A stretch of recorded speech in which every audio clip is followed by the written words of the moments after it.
the time. Your gateway to the world. AFR. American Freedom Radio. Give it to them. Get real and heal. Listen to Christie on Soul Journeys Radio. All right. Good evening, everyone, and happy Tuesday. It is April 2, 2013. Hope you are having a beautiful early spring day. We are excited to have you here tonight. Soul Journeys Radio on AmericanFreedomRadio.com. And if you would like to join us for the text chat, that's over at souljourneysradio.com. Any questions or comments tonight? The phone number is 218-339-8525. That's 218-339-8525. Our special guest tonight is Heather Rhoades. She is our gardening expert of Gardening Know-How. GardeningKnowHow.com is a site that she and other garden experts operate and answer all of your questions on various gardening topics and loving the redesign of your site, Gardening Know-How. So much information there. But if you have any questions tonight, it is that time. So please feel free to give us a call. It's so good to have you here tonight, Heather. How are you doing? I am doing good, and I'm glad to be here. It is spring. It is sunny. Who could ask for more? Yay! Oh, okay. We didn't have any sun today, but we did have a few of those days, and oh my gosh, it's so exciting. Just the energy, and oh man, I feel like I'm reborn. Yes. I have a bone to pick with you, though. Oh no. What did I do now? Yeah. Oh, my God. Well, last month, you were talking about heirloom seeds, which, of course, you know, we all love heirloom seeds. But you got me so excited to try all these new flavors that I had never heard of. So after the show, I went and accidentally spent $100 at Baker's. Oh, no. Yes, but I'm actually very happy. I'm going to try out a whole bunch of new stuff this year. I certainly didn't need seeds. I have a box, let's say the size of maybe 6 shoe boxes already. But, anyway. Yeah, heirlooms are so addictive. Yeah, I mean, you know, it really kind of hit home that we just kind of stick with what we know. Okay, a tomato. Oh, anyone will do. A zucchini, a squash, this and that. And it's like, gosh, it's time to, you know, I feel like I have branched out, you know, probably more than your average, you know, salsa gardener. But, yeah, now I'm really going crazy. I just have to share them with you because I'm so excited. Oh, yeah, no, go ahead. I love talking heirloom tomatoes. We can talk about heirloom tomatoes all night long. Yeah, I never heard of, like, any of these, I don't think. But let's see. We got blushing salmon pink, which, I don't know, it's kind of yellow and red, kind of tie-dye. Let's see. What's this one? Purple calabash. I might have grown something like that. Okay. Are they delicious? Good. I like those. Yes, I like the purple calabash. All right. Next up, White They're Wonder. pretty too. Yeah, White Wonder. I've tried White Wonder, but I am not a fan of white tomatoes. Okay. So they're worth trying. I'm not saying that, you know, it's just that white tomatoes have low acid. So if anybody out there loves tomatoes but they can't take the acid, white tomatoes are the way to go. Oh, okay. That might be good for someone I'm thinking of here. I've never tried a white tomato that I know of, so here we go. And for that, if you've never tried one, then you should try one. So yeah, that's what's great about heirloom tomatoes is that I may love a tomato and you may hate it, and you may love a tomato, and you know the rest of the world may not. You know, there's something out there for everyone. And it's a very personal taste. So. Okay, and while I'm looking at my seeds here, I feel like I'm holding a deck of cards. Pick a card, any card. I actually got 2 varieties of whites. The other one it just says White Queen. I don't think I've tried the White Queen. All right. Well, I will report back to you as if I could actually grow all of these this season, but I'm going to try. Next in line. You'll have to find foster gardens. Yes. Well, I'll tell you about that. After this, we have an exciting project going on here in Branson and surrounding areas, but I'll save that until I brag about all of my new cool seeds that I can't wait to try. Golden Jubilee is next. And this one looks kind of, orange, red, yellow, green, another kind of tie-dye thing. Next. That one. Okay, what about Cosmonaut Volkov? I have done Cosmonaut Volkov. It's a pretty good tomato. All right, woohoo! And I just like saying it, Cosmonaut Volkov. So. Now, this one, I don't know how to pronounce, and I have had yellow tomatoes before, but this Weisbeharte, it's German, I believe. Not familiar with that one at all. I've heard that one before. Yeah, probably because nobody can pronounce it. Yeah. Okay. German tomato. Yeah, there's a couple in here probably that I can't pronounce, but the next one I got a black elephant. I haven't tried that one, but that sounds really cool to try. Is it big? Is it a big tomato? Yeah, it looks really big. It actually looks like a potato. But I've grown Black Prince, I think they're called, and something else like that. But anyways, we'll try that one this year. The next one, it actually looks like a bell pepper. It's called Striped Cavern. Yeah, stuffer tomatoes. Those are so fun. I've never grown that particular variety, but I've grown other stuffer tomatoes. Yeah, they come out just like peppers. So you cut them in half and you can stuff them and make dinner like that. They're really fun to grow. Woohoo! Okay, and then the next one, vintage wine, I guess. I've had that one because you cannot have a tomato named wine that I didn't grow. Wine and tomatoes, two of my favorite things. I liked it. That was a pretty good tomato as well. Excellent. Okay, then Amazon chocolate. Last week, there was some really interesting problems going on with this. Really nothing that any of us could do about it, and I was hoping it was over, but anyways, maybe not. So be prepared. Okay. So all right, the wine. What did you have to say about the wine tomato? The wine tomato I liked, and then you said Amazon chocolate, and I'm looking forward. I want to try that. I haven't tried that one yet. Okay, here we go. Amazon. That's right. I put my piles wrong. Okay, then the next one is a Bali tomato. I'm not familiar with that one. Oh, what does it look like? It looks like I don't know. Has lots of bumps and, maybe kind of like the elephant tomato, maybe. Okay. It's not like the round, perfectly round tomatoes you see in the store by any means. Right. So, have you had a pineapple tomato? I have had a pineapple tomato, and they do taste very pineapple-y, tropical. Oh, okay. Well, that'll be interesting. Then I got an indigo apple. Have you tried that? I have not tried that one. Okay, and then I told you I went crazy. I couldn't help it. I wanted to just get like a few, but oh my gosh, it was just one of those things. So the next one is a green kiwi tomato. Ooh, I've never heard of that, but that sounds interesting. Like, really interesting.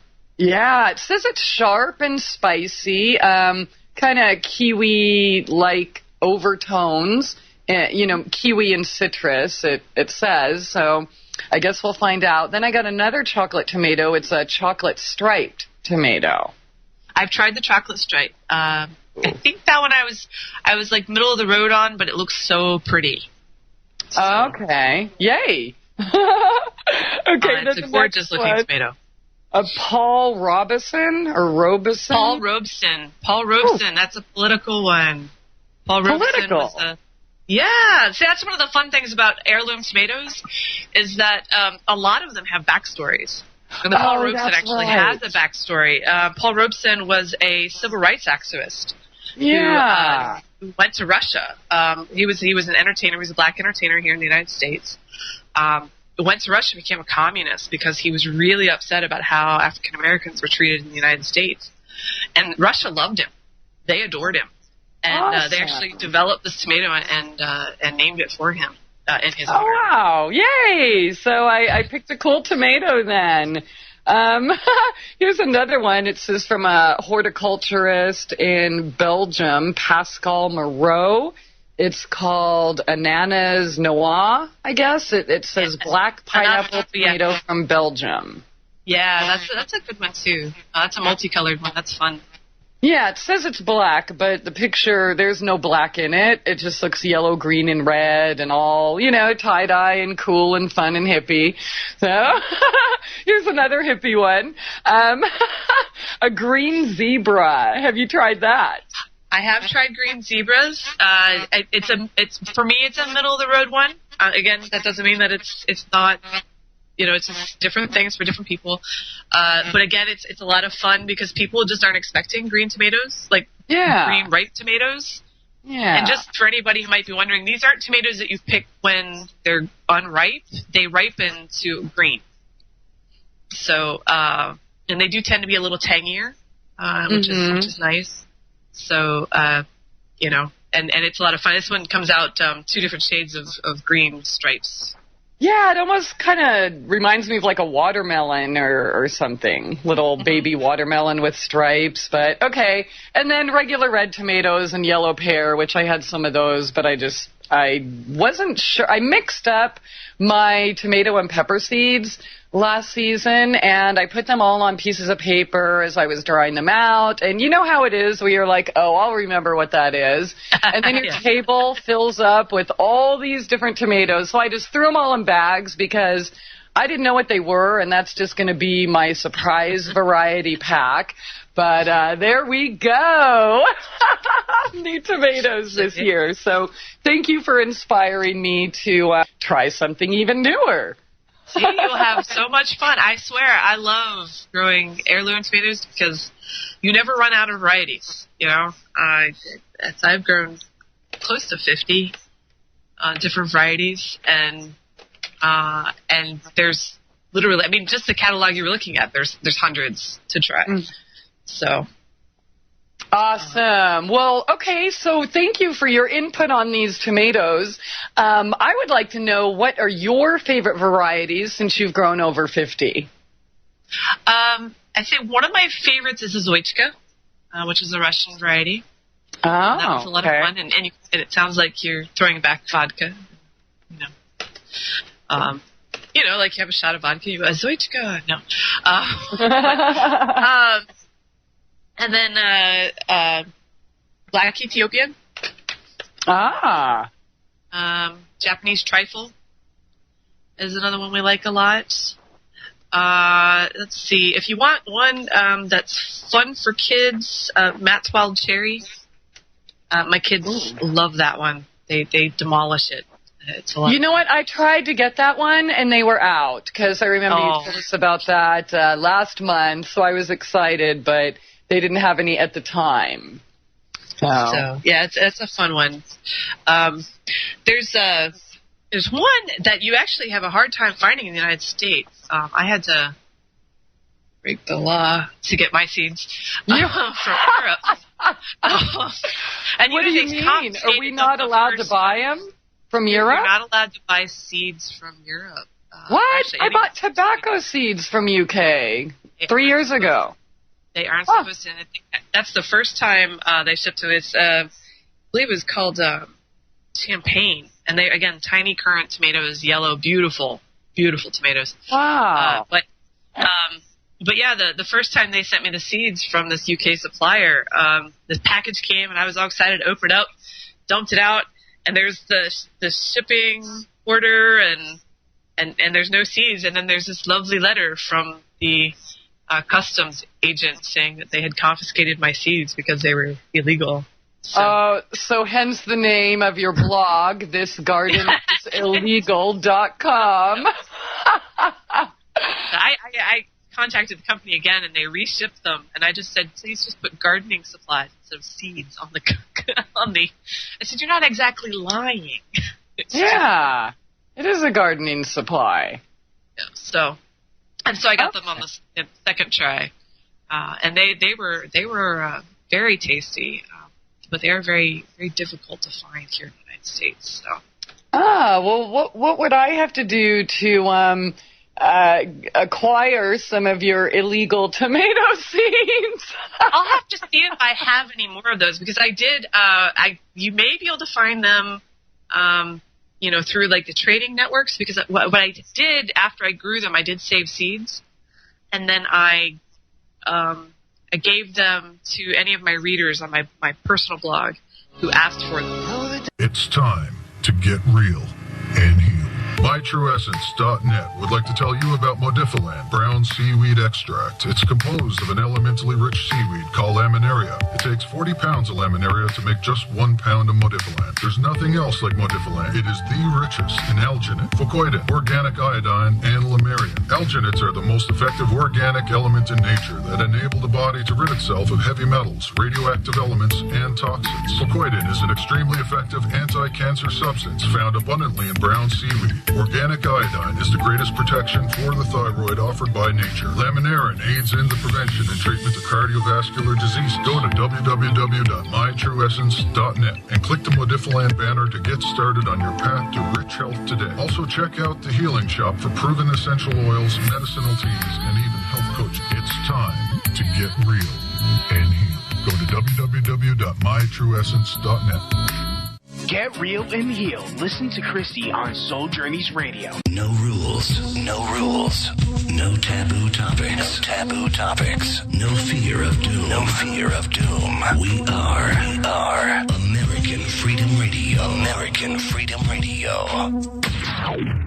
And thanks so much for joining us here tonight. Soul Journeys Radio on AmericanFreedomRadio.com. This is the first Tuesday of the month, which means we are joined by our gardening expert, Heather Rhoades.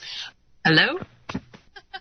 Well, I guess we're having some problems here. So since we were talking about heirloom tomatoes, I'm going to go into my talk that I give about heirloom tomatoes to some of the groups here in Cleveland.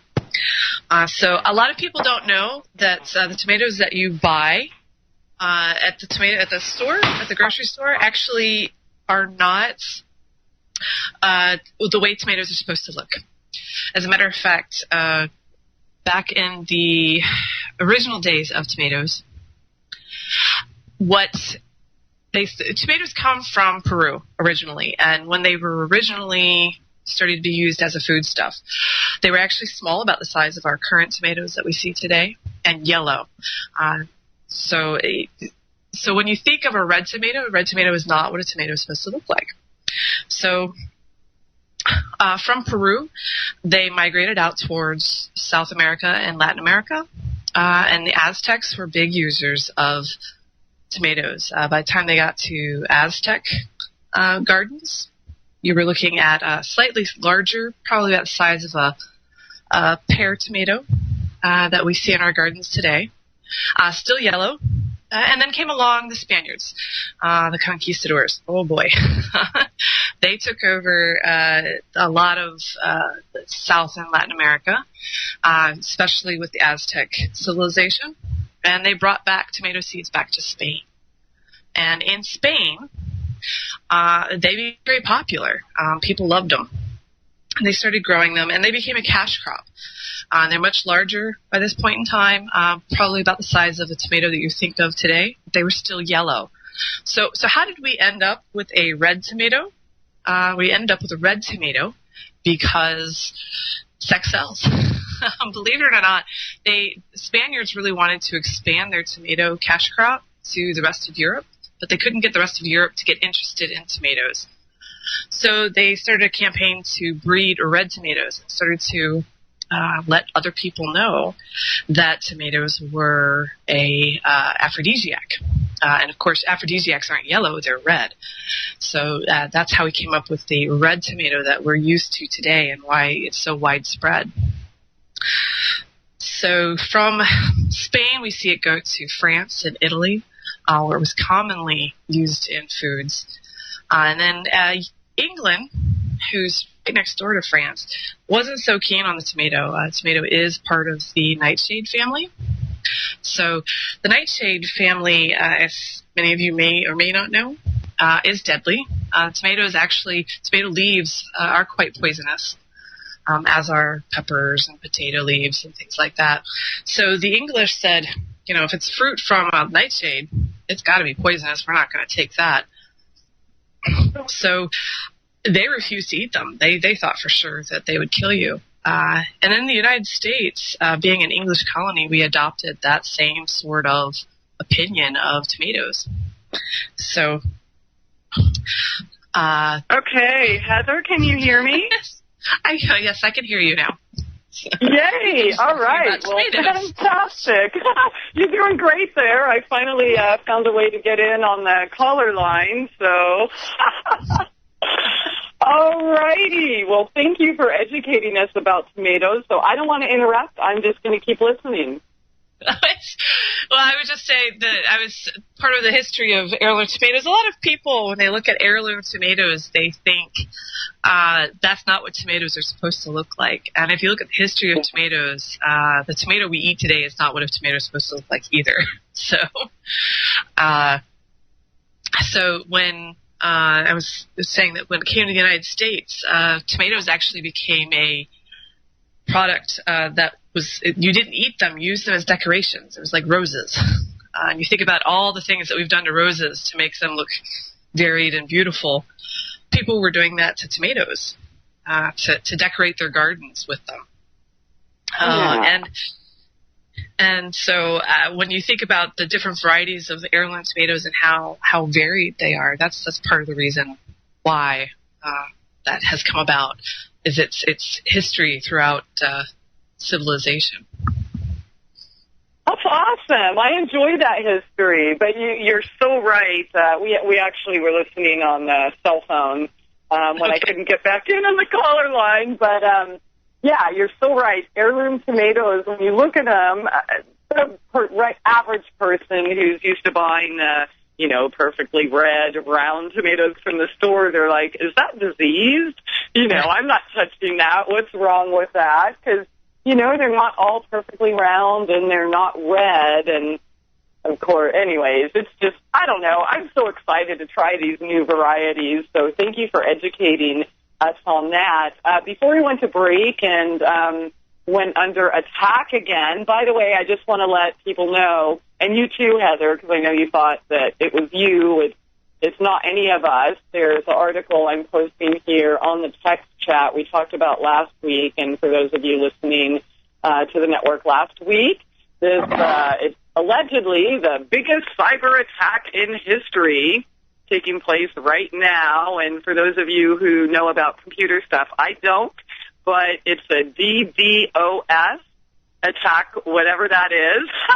In the article, it says it bombards targeted web servers with so much dummy traffic that people trying to access a site for legitimate purposes are unable to do so. So you can read about that on BBC or BusinessInsider.com, and it's just, there's really not much anyone can do about it at this time. So I want to thank you all for hanging in there with us, because we're still doing the shows, whether you can hear us or not. So, Heather, getting back to tomatoes, you mentioned that I need a foster garden for all my new seeds. So I wanted to bring attention to everyone.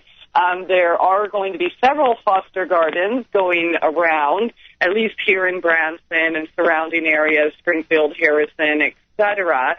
So if you are local, I would like to encourage you to go to swmofreeschool.com. That's SWMO, freeschool.com.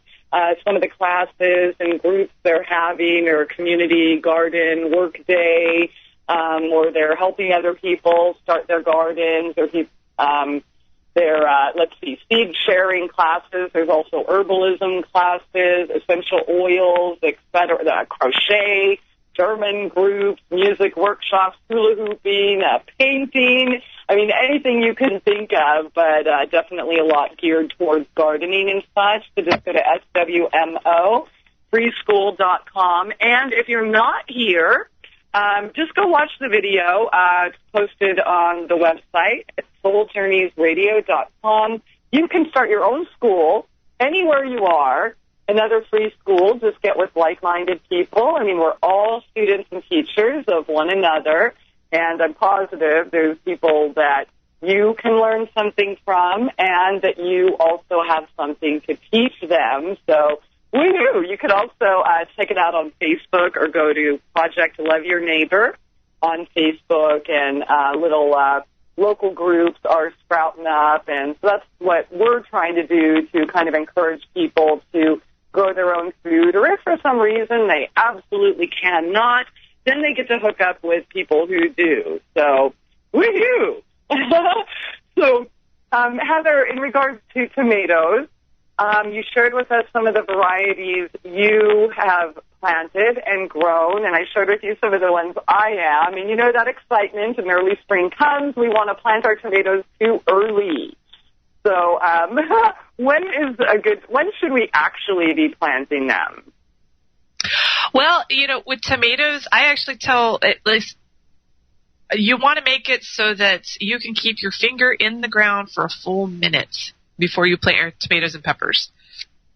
And that sounds like it's a silly way to judge, but if you can't keep your finger in the ground for a full minute without taking it out going, that's cold, the ground's too cold for your peppers and tomatoes. And the reason this is important is peppers and tomatoes are warm weather plants. If you've ever noticed with your volunteers in the garden, you know, we always talk about how they come out big and beautiful. They don't actually start growing till the beginning of June, if you've ever noticed. Like, they might be tiny, but they don't get big. And that's part of the reason why, is they're not supposed to be growing until the ground is warm. So. Okay, honey, hold that right there, because it is that time. We have to take a short break, but we will be back with Heather Rhoades of GardeningKnowHow.com here on SoulJourneysRadio.com. It's time to get real and heal. MyTrueEssence.net would like to tell you about Modifiland brown seaweed extract. It's composed of an elementally rich seaweed called laminaria. It takes 40 pounds of laminaria to make just 1 pound of Modifiland. There's nothing else like Modifiland. It is the richest in alginate, fucoidin, organic iodine, and lamarian. Alginates are the most effective organic element in nature that enable the body to rid itself of heavy metals, radioactive elements, and toxins. Fucoidin is an extremely effective anti-cancer substance found abundantly in brown seaweed. Organic iodine is the greatest protection for the thyroid offered by nature. Laminarin aids in the prevention and treatment of cardiovascular disease. Go to www.mytrueessence.net and click the Modifiland banner to get started on your path to rich health today. Also, check out the Healing Shop for proven essential oils, medicinal teas, and even health coaching. It's time to get real and heal. Go to www.mytrueessence.net. Get real and heal. Listen to Christie on Soul Journeys Radio. Yo, what's up? Check this out. The voice of the revolution. American Freedom Radio. American Freedom Radio. All right, welcome back, and thanks so much for joining us here tonight. Hope you can hear me doing the cell phone thing on the caller line again, but let's see. Heather, are we both here? I am here. Yay! Okay, we're going to make it. So, and screw you, hackers, by the way, if I didn't put that out there earlier. Sorry, I've left you out. But here we are with Heather Rhoades of GardeningKnowHow.com. And as you can tell, excitement all around us. It's spring, and we want our tomatoes. So you're saying before we put our tomatoes in the ground, and do you mean the tomato seedlings that we had started indoors, or seeds? That's correct. Okay. Before we put tomato seedlings in. With tomatoes, it's not as important with peppers as with peppers.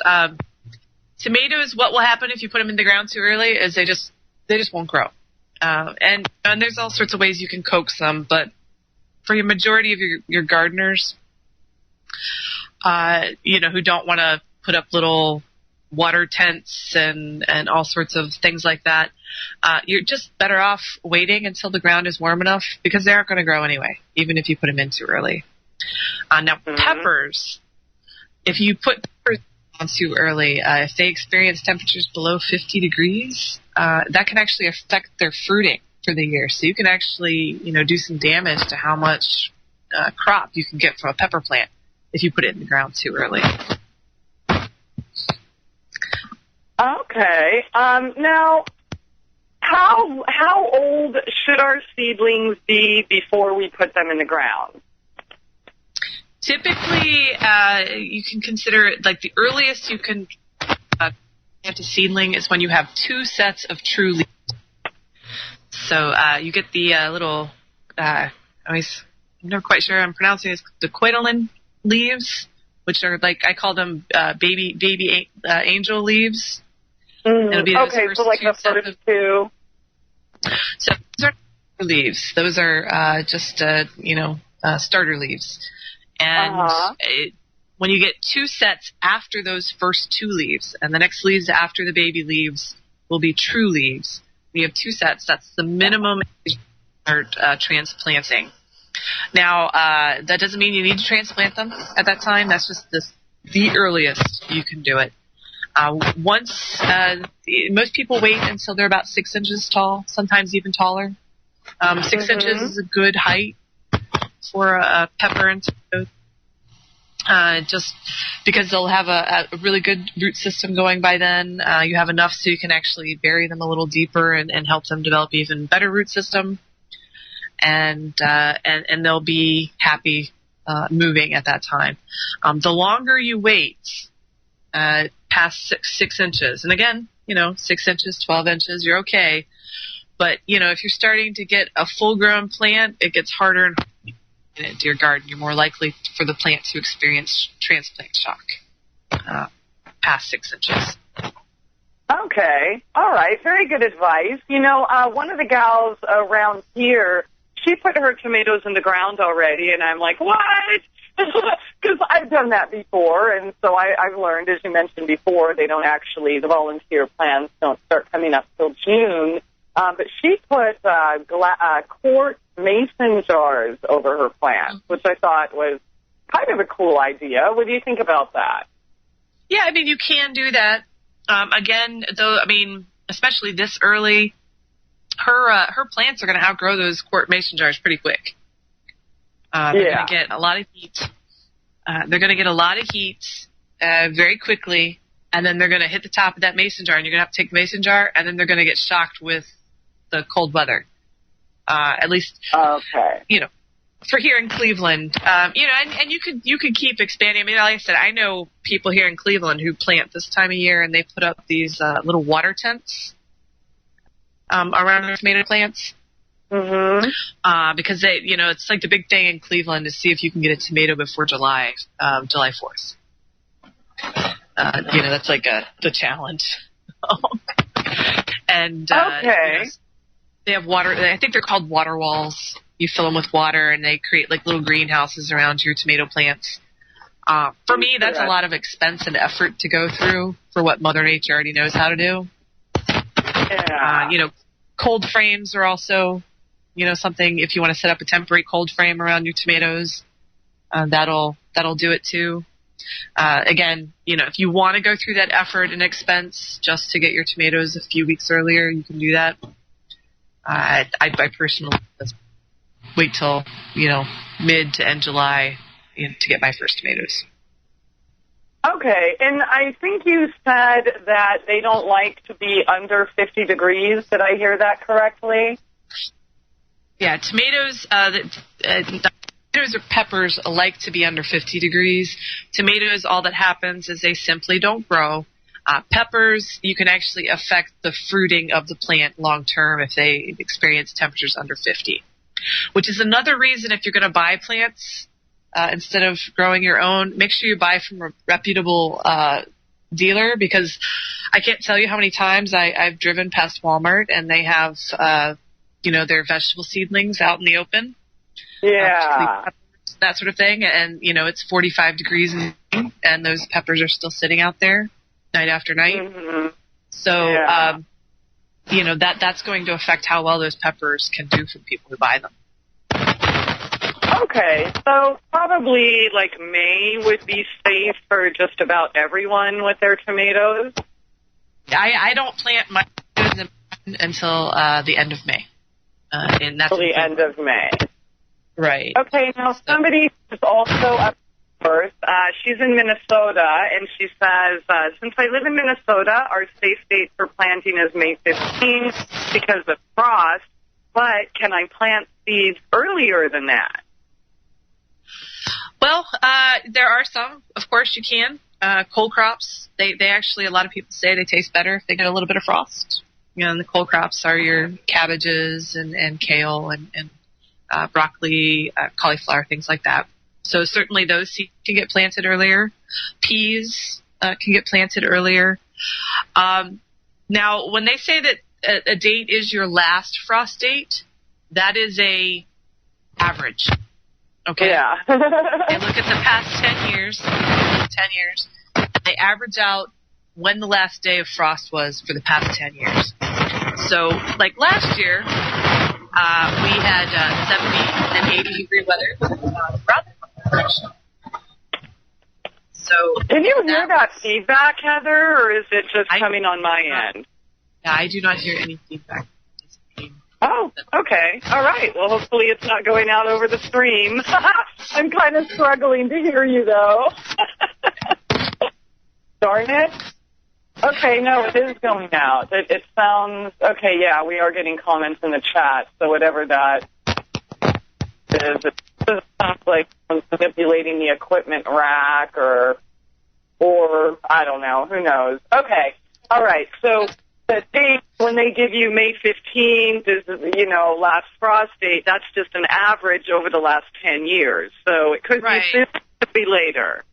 Yeah, I mean, get a good feel for how the weather is in your area. Like I said, I know last year I was planting lettuce in the middle of March because we were having 70 and 80 degree weather in Cleveland. And most of the United States was experiencing abnormally warm temperatures last March. And then we did get a frost after that. It was not a heavy frost, so, things like lettuce were not affected. But, use your gut. If you're getting to May 7th and, the 10-day forecast says it's going to be, sunny and warm for the next 10 days, you're okay to plant.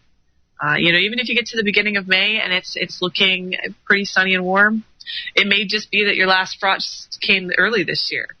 But if, you live in Cleveland and April 29th, you're getting snow, you may want to hold off on planting some of your more tender stuff, maybe a week or two past your last frost date. And on top of that, realize that a lot of these plants, when you plant them at the proper time, they grow and catch up just as quickly as if you tried to plant them 3 weeks earlier. Like I said, tomatoes do not grow. True. Yeah. Those volunteers still get as big as the tomato plants that you started 6 weeks before your last frost date in the house.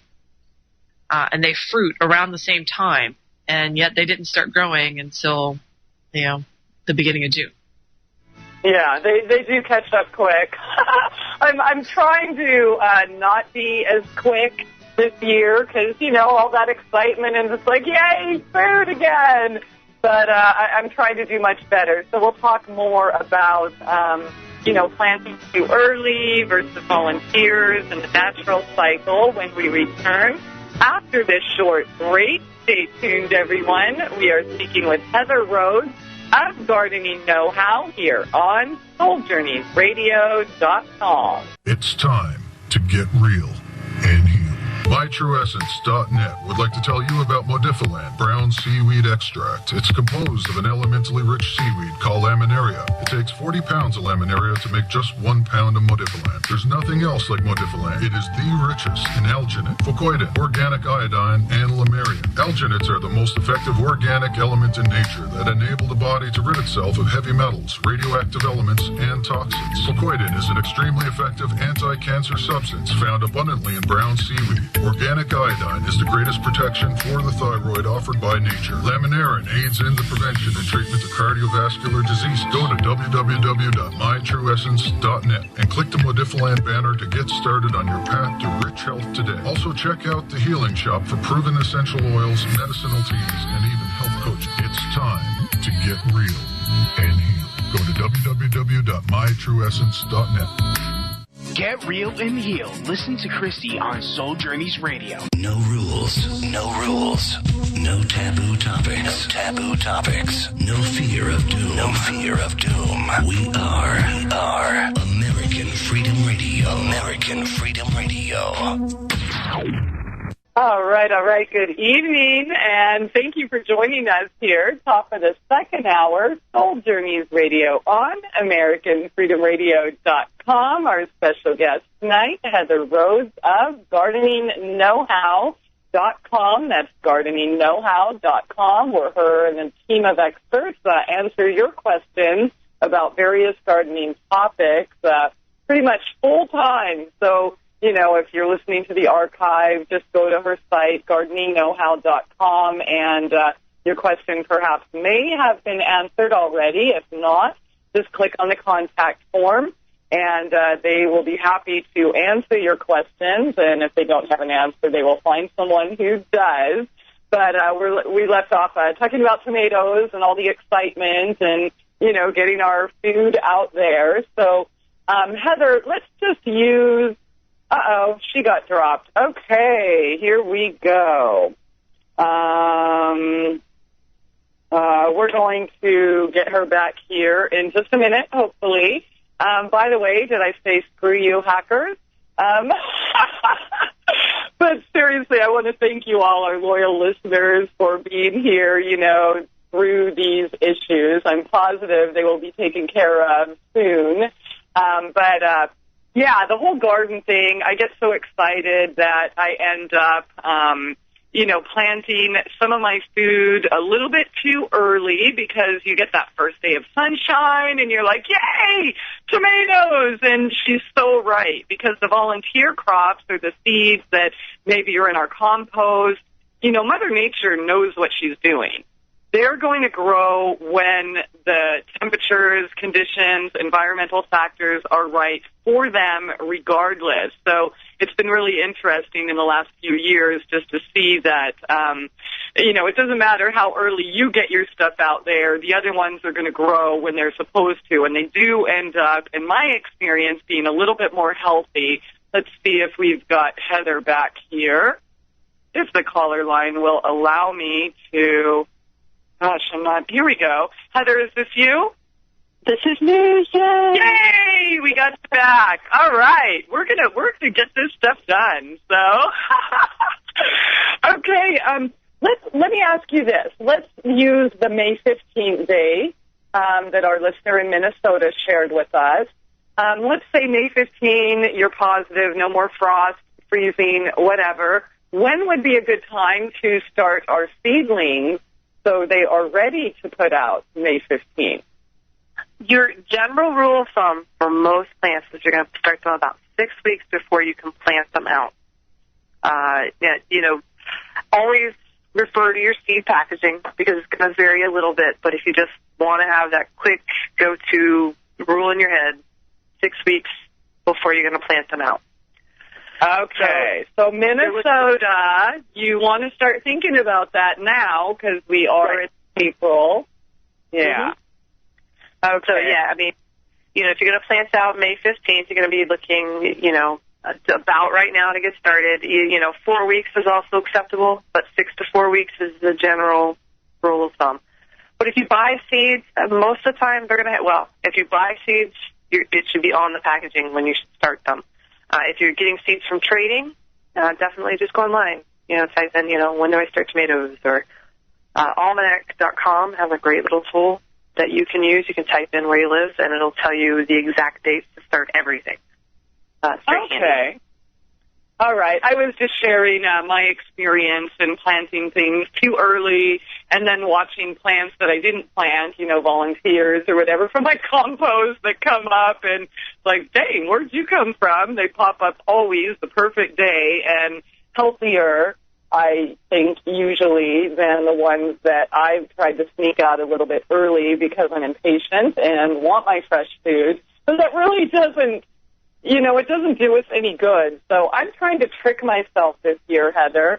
I typed to you in Skype during the break, but I'm trying to trick myself by filling up my tomato bed with greens and roots and, lots of beets, radishes, turnips, etc., cauliflower, broccoli. So I'm thinking after that first harvest, at least of the roots and such, then I can start putting the tomatoes in. That's right. Yep. The best way to do it is just to chillax a little, but it's let the soil warm up, and your tomatoes and other warm weather crops will be much happier with you. Yeah, definitely. Okay. It's going to be hard, though, because I have all the other bed, the empty bed space. But, yeah, we'll see if I can trick myself. I'll definitely report back. I do have a tendency to be a lot impatient when it comes to gardening and getting, good food right outside your door. Because, gosh, winter is just so tough around here. And even if you find any allegedly fresh food, I don't want to call it that. Let's just call it produce. Things hanging out in the produce section of your store, which 90% of the time are already bad anyways. I can't buy it all, but the ones that you can are just so overpriced that it'll totally break you. Yes. Yeah. It's very expensive to shop fruits and vegetables at your local center. And to be honest, some of that stuff has been picked weeks ago. But apples can, if they're kept at a very low temperature, can actually store for quite some time. And that's understandable in a world where, you get apples for 1 month a year and you need to make them last for the year. But now we're looking at, apples being shipped from Argentina, and then sitting around for months at a time. Yeah. So, it definitely, if you are lucky enough to have an apple tree, you can actually keep apples for quite some time. The benefit is that they weren't flown from God knows where, and grown under God knows what kind of pesticides. And apples are the highest concentrated in pesticides, isn't that right? Yes, it's because, and it's a large part because, we as Americans, we want that perfect looking apple at the grocery store. We don't anything that's bitten or has, small holes or anything like that. So, they tend to use a lot of pesticides on there to make them as pretty as possible for the American consumption. Okay.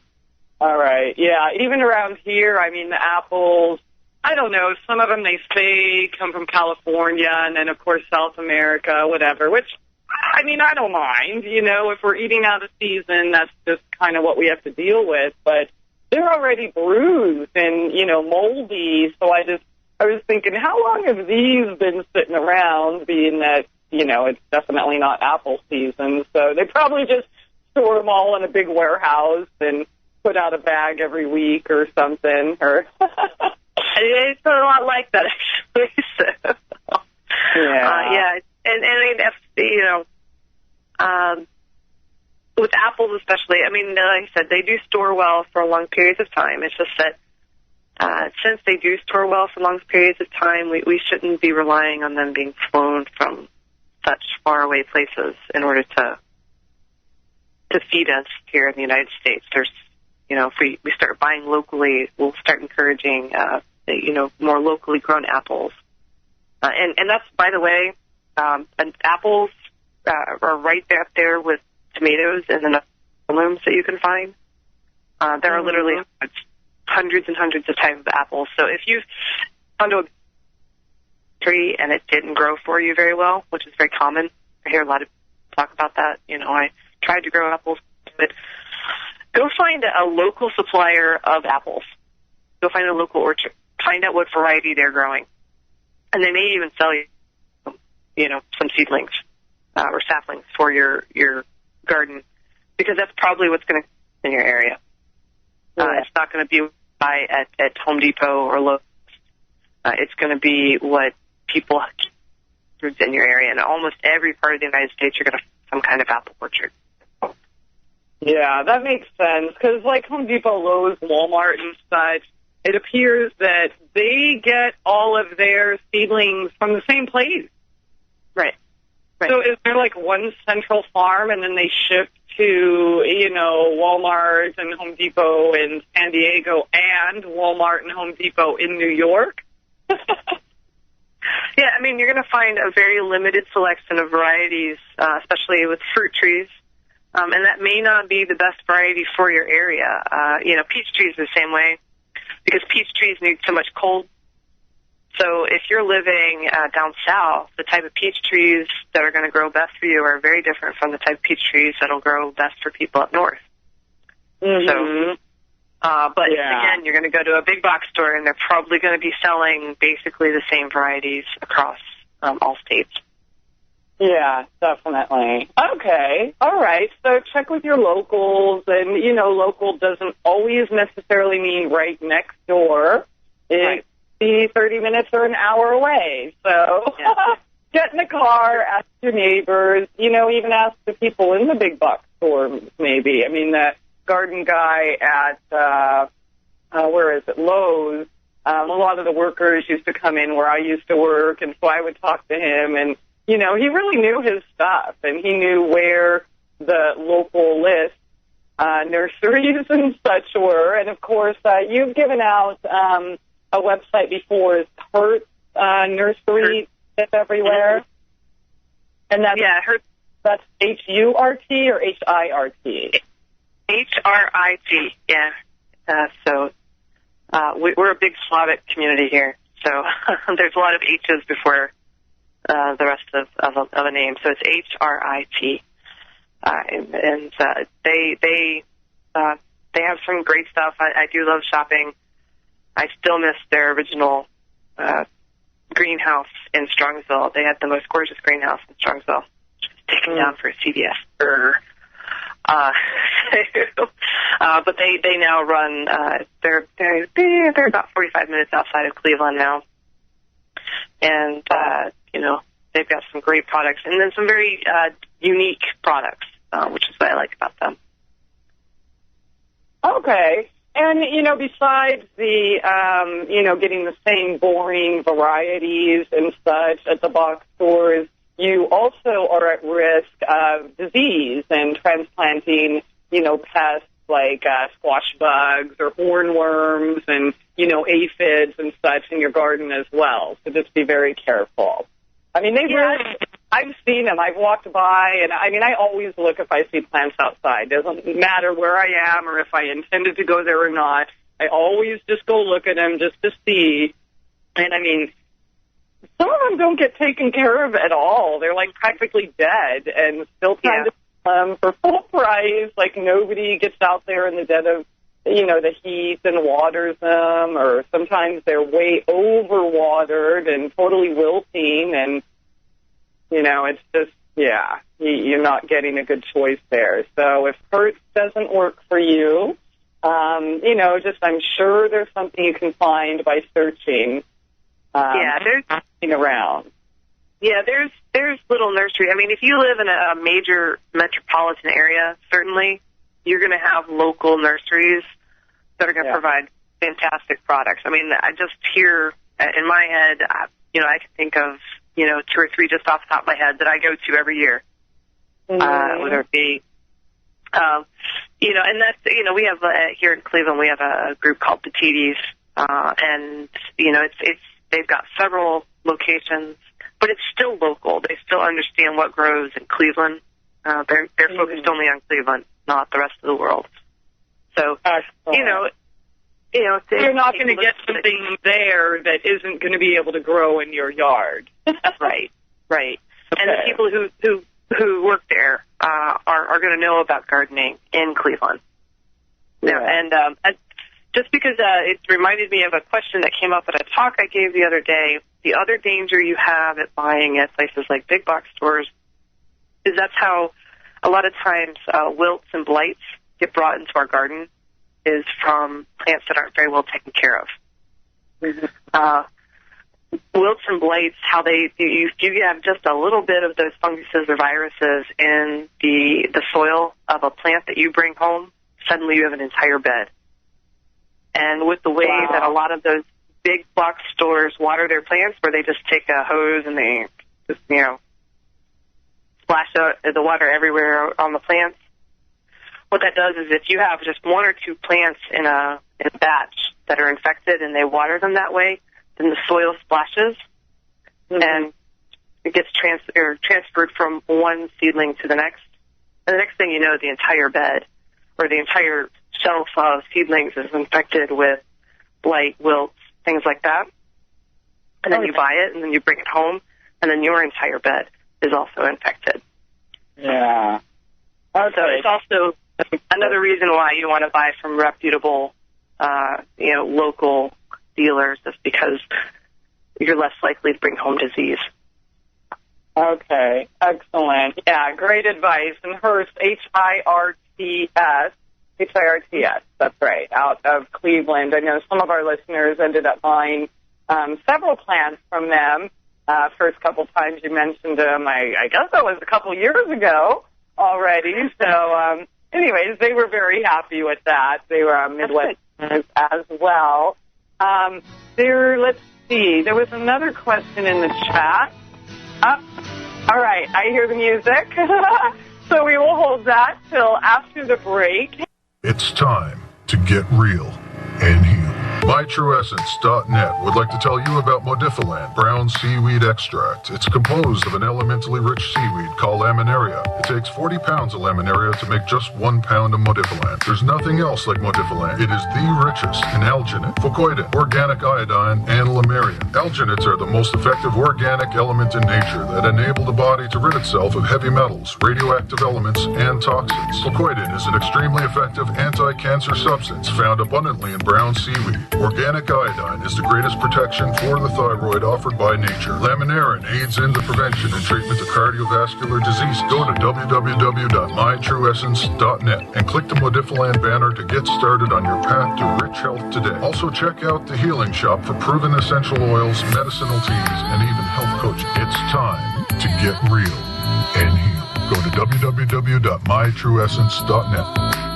Get real and heal. Listen to Christie on Soul Journeys Radio. Welcome to the world's meeting place. American. It's practically narcotic. Freedom. Oh, yes. I like very much. Radio. You're an American institution. American Freedom Radio. All right, welcome back, and thanks for joining us here tonight. Soul Journeys Radio on AmericanFreedomRadio.com with our special guest tonight, Heather Rhoades, the gardening expert of GardeningKnowHow.com, and so much to talk about this time of year. I'd like to get into beneficial bugs and bugs we want to kill, because when I went to your site today, Heather, I saw you had this nice, beautiful, big, ugly grub right there on the page. I'm like, oh, yes, we got to think about bugs.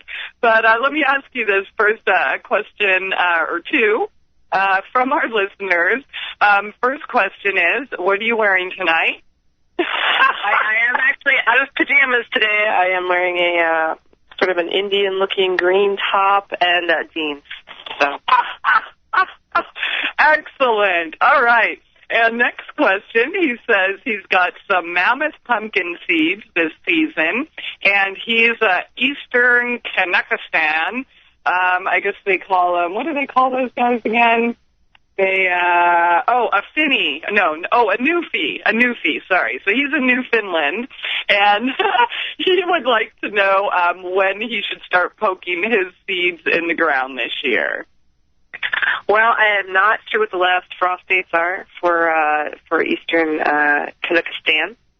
But again, if you're going to be starting your pumpkins indoors, start about 6 weeks before your last frost date.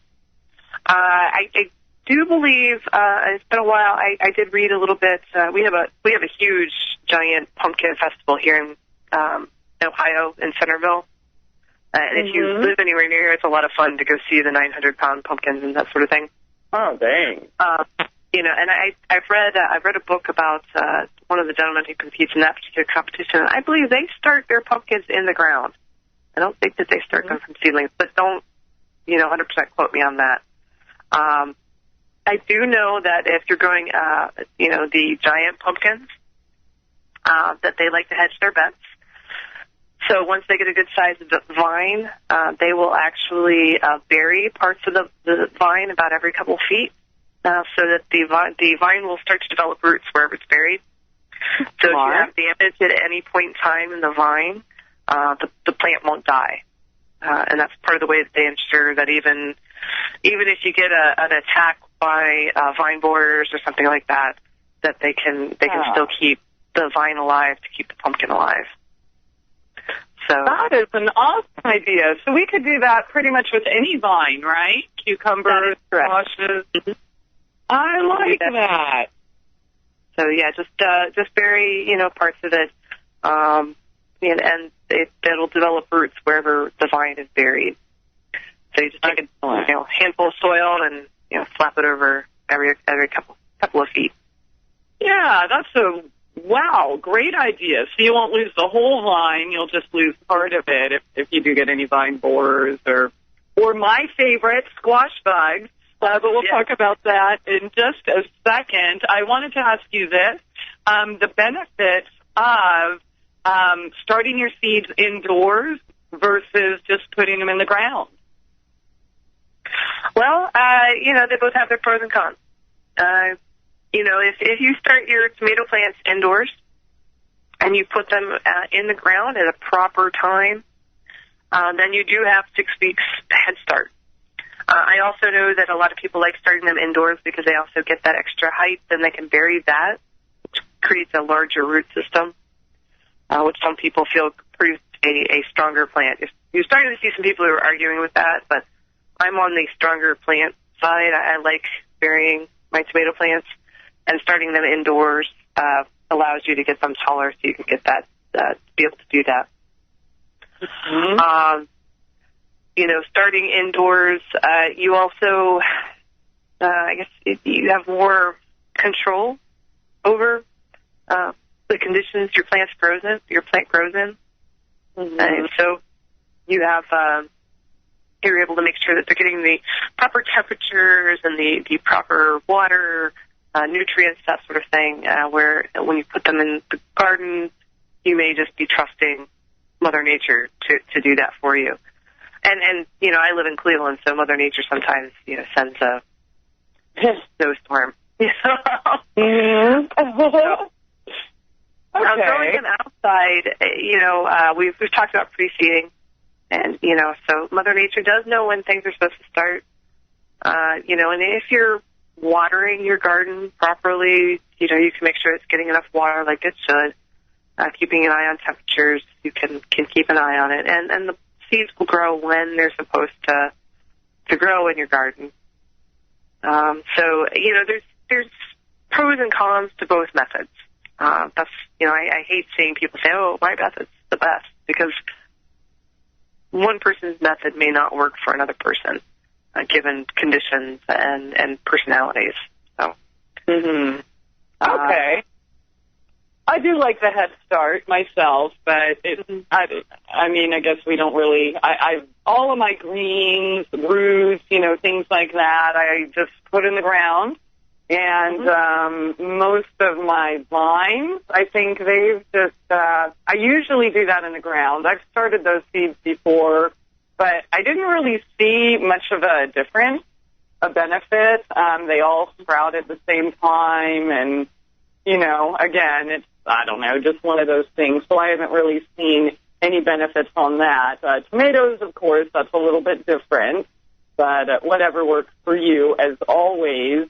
But getting to those bugs, when I was working in the garden this weekend, squash bugs have totally traumatized me. And it was like all I could do to resist from dumping an entire bottle of neem oil on my soil just to make sure and crawl. So it would probably be kind of stupid for me to do that, but then again, maybe not. So what are your thoughts on keeping a pest-free or insect-free, I should say, non-beneficial insect-free, like, aphids and squash bugs and stuff? How is it even possible to have a completely insect-free garden? Well, see, it's a chicken and egg problem, to tell you the truth, because if you have a completely, pest-free garden, you no longer have a food supply for a lot of your beneficial bugs. Mm-hmm. If you don't have any aphids and mites and that sort, you no longer have ladybugs and praying mantises and things like that. Oh, really? Oh, wow. Okay. There's no food. Not going to stick around where there's no food. They leave too. Yeah. The best thing you can do for your garden is to keep a healthy garden where you have plants that are capable of fending off bug attacks, and then there'll be just enough bugs in the garden, pests in the garden, that your beneficial bugs continue to patrol your garden for you. Now, some of them, squash bugs and potato bugs, things we were talking about earlier, they kind of break the rule. Can you keep them out? Yeah, it requires some vigilance, possibly over several years, in order to become free of those type of pests. But I would really caution anybody who says, "Oh, I'm not going to have any pests whatsoever." Well, I want the good ones. I just don't want the. I don't want the. What are they? The Japanese beetles and squash bugs. Well, and say that it's if they're good ones, they're not pests. So it's yeah. But yeah, I mean, certainly you don't want them destroying your crop. Just don't let it become an obsession. Where if you see an aphid, you feel like you failed. You haven't. You've provided a meal for the next ladybug that flies by. Yay. So don't get too aggressive about it. And that's part of the problem that we see with pesticide use here in the United States, especially among homeowners. It's like, I have to get rid of everything. And you don't. You can let a little bit through. You can give up a little bit of your garden in order to maintain a healthy balance. Your garden is a mini ecosystem, the same as the neighborhood you live in, or the county you live in, or the state you live in. I know here in Ohio, we have a huge deer problem. And why do we have a huge deer problem? Because we got rid of all the coyotes. Oh. So, when you start screwing too much with the balance in your garden, you're going to find that you have other problems because of screwing with that balance in your ecosystem. Mm-hmm. So just be careful. That's all I'm saying. Don't be obsessive about it. Certainly, deal with serious problems that are affecting your ability to be able to harvest from your garden. But don't think that if you see a single pest in your garden that you must eliminate the issue. Okay, all right. I can't handle seeing a squash bug this year. I'll just say that. It's like my greatest fear ever. But, okay, so the neem oil, we should point out again, just in case this is your first time listening, is that they do not harm beneficial bugs. They don't harm bees and butterflies and all of that good stuff. So neem oil is definitely a good organic choice. Now, is it ever too early to start using neem oil? I don't think it's ever too early to start, but certainly springtime. One of the benefits about neem oil is that it stops the development process of a lot of your pest-type bugs, so that the larvae never develop into adults. So, springtime is a good time to get that in your garden, because then you're going to be preventing those larvae from becoming the adults that typically cause problems later. Whether it be the adults eat your plants or it be that the adults lay eggs that then perpetuate the problem. So, spring, I don't think there's a too early of a time, but certainly spring is an ideal time. And then basically when you see the first set of leaves, that's not too early. Right, because as soon as the warm weather comes, you have things growing, and that means, bugs and plants. So that's a signal to everything, but it's time to wake up and start living again. So, and I continue using neem oil in my garden about every 2 weeks after I get plants in the ground to keep away things like vine borers and stuff like that. Okay. Now, I'm sorry? As we were talking in the chat, and I was thinking, in theory, you could take one of those weed and feed bottles that attaches to your hose, and it should, in theory, you could treat your lawn with neem oil, and it should help address any grub problems you have in the lawn, which then becomes Japanese beetles. So. Okay. All right. Well, my lawn is my garden. What lawn? I don't have a lawn, but okay. So now, what about roly-polies, or I don't know? Some people call them potato bugs or pill bugs. I've heard. I think there's actually another name for them. What is their real name? I can't remember off the top of my head. I can't. Well, we always call them roly-polies. I have heard pill bugs and potato bugs as well. First of all, they're technically not a threat to your garden. Okay. They look scary and they tend to pop up in the weirdest places, but they tend to eat dead material. Now, if they run out of dead material, they will move on to live material, which is where you see problems. The interesting thing about roly-polies is that they're actually not related to your typical bug. They're a crustacean, I believe. Oh. They're closer related to crayfish and lobsters and shrimp. Interesting. Okay. So they need moist environments in order to survive. So if you're having a problem with a lot of pill bugs or a lot of roly-polies, then you have a moisture problem in your garden. And if you eliminate that moisture problem, if you have too much moisture, that's where they live. So if you eliminate that moisture problem, you'll greatly reduce the amount of roly-polies that you'll see in your garden. Okay. Well, we're really, really wet here in the Ozarks, so I don't know if there really is anything we could do to completely eliminate them. But you say they're not too much of a threat. They don't feed off of anything living. Mm-hmm. Yeah, they prefer decaying material. And that's why you may see them a lot in your mulch. Yeah, they're not after your they're not after your plants. They're after the decaying mulch in your beds.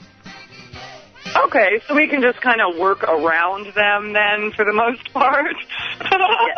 Okay, well, that's good to know. Unfortunately, it is that time again. We have to take a short break. So hang on, everyone. We will be right back. Heather Rhoades here on SoulJourneysRadio.com. It's time to get real and heal. MyTrueEssence.net would like to tell you about Modifiland brown seaweed extract. It's composed of an elementally rich seaweed called laminaria. It takes 40 pounds of laminaria to make just 1 pound of Modifiland. There's nothing else like Modifiland. It is the richest in alginate, fucoidin, organic iodine, and lamarian. Alginates are the most effective organic element in nature that enable the body to rid itself of heavy metals, radioactive elements, and toxins. Fucoidin is an extremely effective anti-cancer substance found abundantly in brown seaweed. Organic iodine is the greatest protection for the thyroid offered by nature. Laminarin aids in the prevention and treatment of cardiovascular disease. Go to www.mytrueessence.net and click the Modifiland banner to get started on your path to rich health today. Also check out the Healing Shop for proven essential oils, medicinal teas, and even health coaching. It's time to get real and heal. Go to www.mytrueessence.net. Get real and heal. Listen to Christie on Soul Journeys Radio. News and information you can trust. This is American Freedom Radio. Freedom, American Freedom Radio. American Freedom Radio. All right, welcome back, and thanks so much for joining us here tonight. Last segment here on Soul Journeys Radio with Heather Rhoades of GardeningKnowHow.com answering your questions tonight. And we left off talking about the little roly-polies, so I guess that's good news that they're not really a threat to living material. I did kind of panic maybe the other day when I was getting my garden work in. You know, you can finally put your hands in the soil around here, and, you know, I lifted up some leaves and, you know, kind of spreading it around and working on my compost, and I'm like, oh my God, there was like a farm of them. I'm thinking, shoot, what do I do? So I put DE all over, thinking, kill them all. I want a bug-free garden. Your compost. Yeah, but in the beds too, because I left all the leaves and everything on the beds to kind of keep things warm. And when I turned over a pile of leaves in the beds and mulch, it was like, wow, I had no idea. It was like a science fiction movie. But anyways, so, okay, we don't have to worry about them too much, but what are some of the beneficial bugs, the bugs we want to keep in our garden? Certainly, ladybugs, bees, praying mantises, parasitic wasps. If you've ever been in your garden and you find one of the tomato hornworm caterpillars and they're covered with these white, that infected hornworm in your garden, those little baby wasps will come out and lay more eggs all over your garden and will take care of any hornworm problem that you have. So, these are the type of bugs you want. In attracting them, you want to, like we were talking about earlier, you want to provide them with food. That's important. So when you're looking at butterflies, bees, and wasps, some types of wasps, they need nectar and pollen, particularly plants that look like landing pads. Mm-hmm. So that's why, things like echinacea and daisies and that sort of thing are very popular with those type of insects, because it's just like, an aircraft carrier. They fly in and okay. And then, with bees, you think beyond the honeybee. Wood bees are great. You can look online for making a wood bee hotel, which is pretty easy. You just take a block of wood and drill some holes in it. I found when I put the fence around my garden to keep the deer out, we used 4x4s as the posts, and the wood bees love them. They bore into the 4x4, so I have little wood bees living all around my garden, and they get out there to pollinate. Don't be afraid of them. Wood bees and bumblebees do tend to be bigger. They are less aggressive than most bees tend to be. And most bees are, everybody gets really nervous around them, but for the most part, bees are a, live and let live sort of creature. You don't bug them, they won't bug you. Yeah. Some other beneficial bugs that people tend to get a little squeamish about, spiders. Welcome spiders into your garden. Everybody loves Charlotte from Charlotte's Web, right? That's one of my, Charlotte from Charlotte's Web is a garden spider, which is one of my favorite spiders to have in the garden or anywhere. They build these big, beautiful webs, and it's a garden spider. First of all, they're all female, because the males are very tiny. You almost never see a male, but the females are probably about 2 to 3 inches from top to bottom. Mm-hmm. And they're black and yellow, and they make webs that have a zigzag shape right down the middle. Mm-hmm. And they always build their webs in the same spot every day. So once you know where it is, you know to avoid it. and you know that little lady is eating up all sorts of pests in your garden. So just leave her alone, and she'll be happy. But yeah, don't be afraid of the spiders in your garden. You know, and we can also think about beyond bugs. You know, snakes, frogs, turtles. You know, these are all helpful things to have in your garden because they also like to eat a lot of bugs that we see in the garden. Slugs. They like to eat slugs a lot. And I know a lot of people get a little squeamish about toads and frogs and they're so cute. They're your friends. Yeah. You know, and so make some habitats for them as well. You know, a little wood pile will attract snakes and toads. A little toad house is always fun. It's a great project to do with your kids.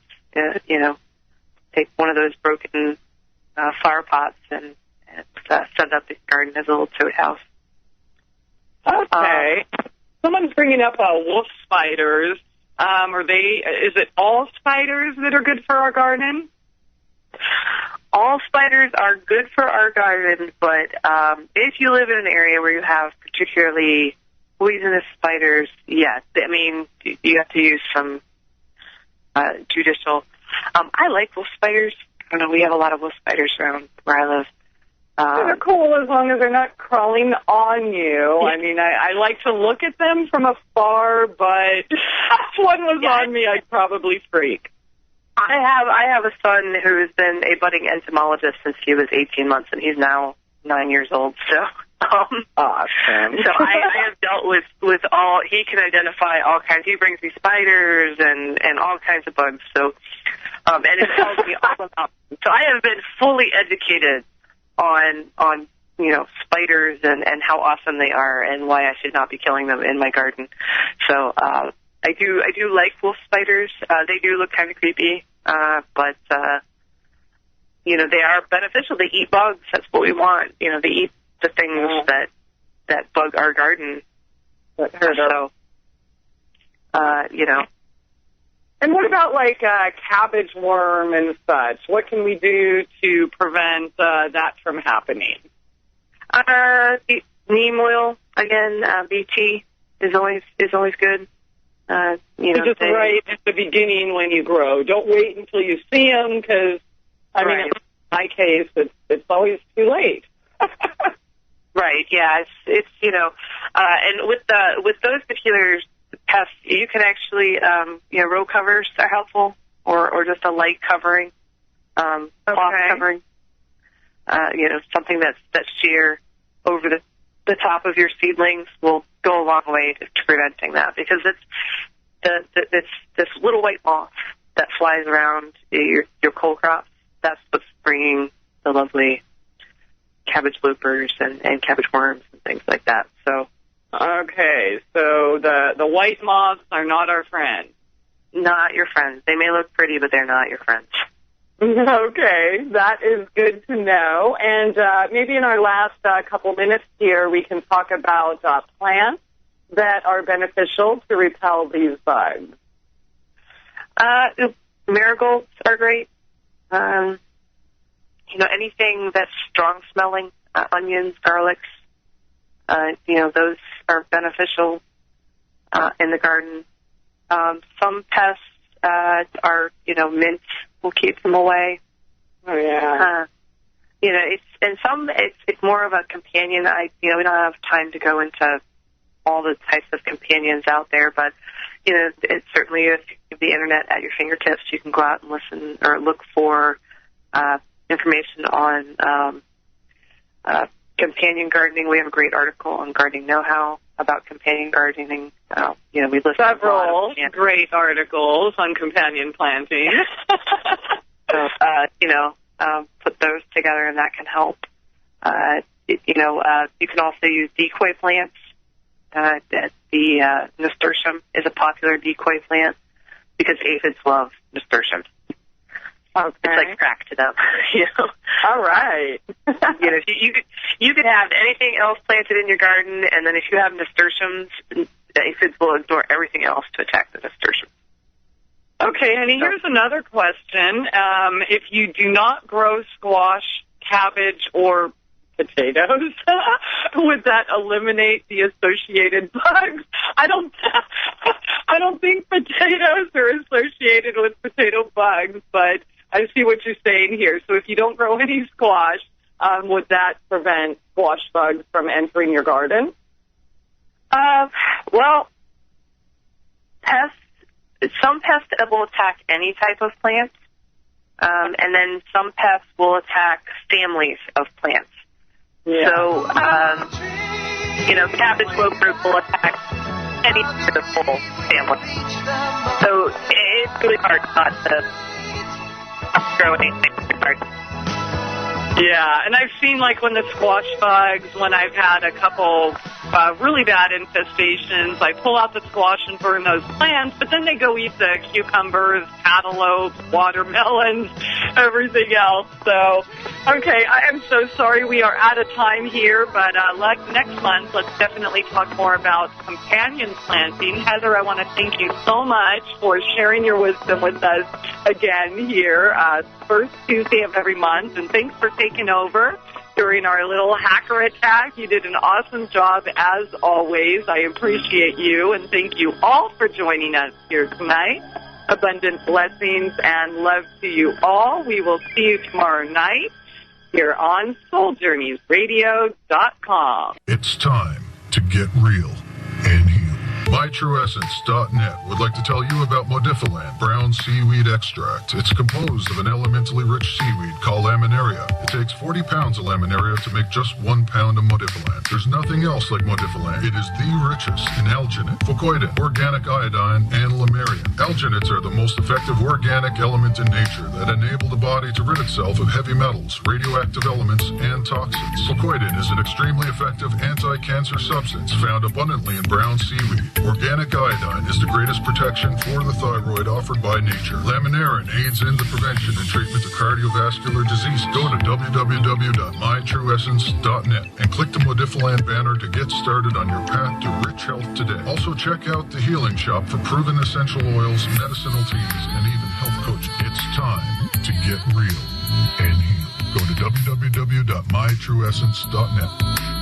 Get real and heal. Listen to Christie on Soul Journeys Radio. You're listening to the future of talk.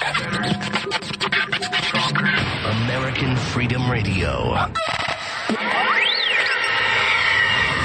This is American Freedom Radio.